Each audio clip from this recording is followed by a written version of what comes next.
Hi, welcome to SBR Forum Videos. I'm Peter Loshak. This is Into the Weekend with BetDSI, the call we do every Thursday with Brent, the head lines manager at DSI Sportsbook. It's June 14th right now, so we've got the NBA Finals going on. We've got Major League Baseball, of course, continuing, and we've got the PGA going on. So, Brent, thanks for doing this call with us. It's good to be back, Peter. All right, let's see. What should we start with? I guess let's start with golf because we've had some questions on the forum about what kind of action you guys take. What kind of action have you seen with the U.S. Open this week? Well, we've seen heavy action on Tiger Woods, which obviously is no surprise. He closed 6-1, so a result on him would not be good. But from that, it jumps to guys like Zach Johnson got a lot of support at 40-1, Nick Watney at 50-1, Ian Poulter 50-1. A couple of those guys who the public likes. So any of those results would not be good for us. But with U.S. Open golf, of course, we take round by round betting as well. So you'll have matchups for round one, for the whole tournament, for round 2, 3, 4, all the way through. So we'll get a lot of action on this. So people actually do bet golf the major tournaments pretty heavily, huh? Yeah, the majors, we do get a lot more action. The regular tournaments, you see a lot more sharp action, guys looking for value, but we get everyone betting an event like the U.S. Open. Right. And do you have like guys who bet golf who are clearly sharp in the way that you would with college basketball or football or something? The guys who are sharp who bet golf bet matchups. Right. That's pretty much the way they go, and that's the same. You apply that to NASCAR as well. We do have sharp customers who bet NASCAR. They generally won't bet who's going to win, but they will bet a matchup. Right. That's how I bet the horses too. All right, then let's talk about. Well, let's quickly before we move on. Let's talk about the Pacquiao decision. Did you guys take a lot of action on that fight or what? We took a lot of action on that fight, and surprisingly, by the time the fight went off, we were pretty much balanced. We needed Pacquiao slightly. We had a little bit more money on Bradley, but we did do well with the fight going over. Now, some books, as you may be aware of, have actually refunded the Pacquiao money, all Pacquiao, probably not Pacquiao by knockout, but any Pacquiao to win or Pacquiao by decision bets, they refunded. Did you guys consider doing that, or what do you think of that?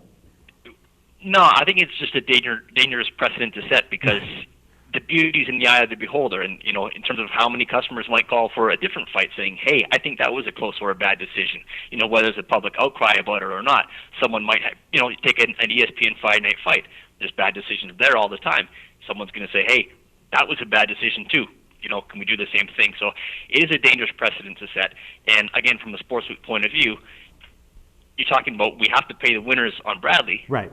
So now you're asking us to cancel bets on Pacquiao. So how do we cover the bets on Pacquiao that we're going to void? You don't. You just lose, just like we as bettors lose a lot of the time. You just eat it. Yeah. Yeah. And the thing that I think people miss a lot is that there's bad calls in football, baseball, basketball, in absolutely every event. Bad calls happen. It's kind of part of the sport. Right. And in terms of this particular fight, you have to remember that boxing is scored on a round-by-round basis. If, Peter, you and I are playing Rock'em Sock'em, and in round 1 you outland me 27-2, round 2 I outland you 6-3. CompuBox numbers are going to show that you outlanded me like 30-8, right. But in reality, it's one round for you and one round for me. Right. So sometimes like numbers like I know they've been throwing the CompuBox stats out a lot. That's really not indicative of how the fight went or who won the fight. Did you guys have live betting on this fight? We did have live betting on that fight, and people were betting Pacquiao from round 4 on. And I thought the earlier rounds were kind of close, and I thought Bradley did well at the end as well. But people were laying big numbers on Pacquiao. So then actually the Bradley... Sorry, I just want to stick with boxing because this weekend we do have live betting again. Oh, you do? Not a marquee fight, but Julio Cesar Chavez is fighting Andy Lee, defending his WBC middleweight bout title, and that fight's going to be on HBO. Were there people who came in and max bet Pacquiao in the 11th round at minus 7,000 and then lost? Absolutely. Oh, man. Yeah, and we also had the exact outcome up for that live betting as well. So, and when we talk about live, it's not just after each round. It's as the fight is going on, you can bet the stuff. So we had Pacquiao by decision, Pacquiao by knockout, Bradley by decision, Bradley by knockout, and the draw. Yeah. And that was all as the fight was going on.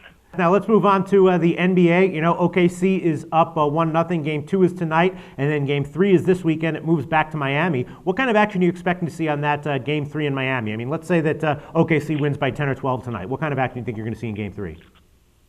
I think if Oak City is up 2-0 heading back to Miami Game 3, which will be on Sunday.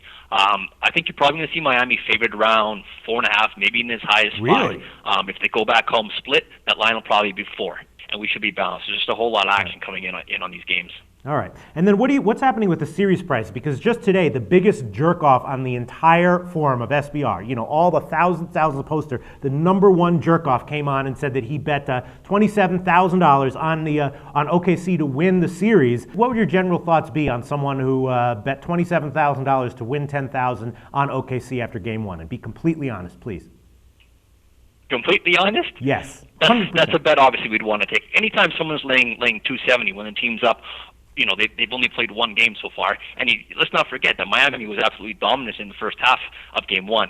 Maybe Oak City had some jitters or whatever, but it was basically 2 games in that first game. Miami winning the first half 54-47, and then Oak City getting hot and dominating the second half. So in general, you think it was a relatively poor decision on this guy's part? Your words, not mine, but I won't disagree. All right, cool. And then let's move on to baseball. How's baseball going? With the interleague right now, action's been quite good. The only real marquee series, you could call it, coming up this weekend is you've got Miami at Tampa Bay, Zambrano and Morgo tomorrow, Sanchez and Shields on Saturday. The bad and ugly of interleague is you've got games like Pittsburgh at Cleveland, San Diego at Oakland. Not much interest from public or sharps on stuff. Well, public, I'll say. If sharps can find value, they'll bet anything. All right, well, thanks. Great call, Brent, and we will talk to you again next week. Always good to be on, Peter.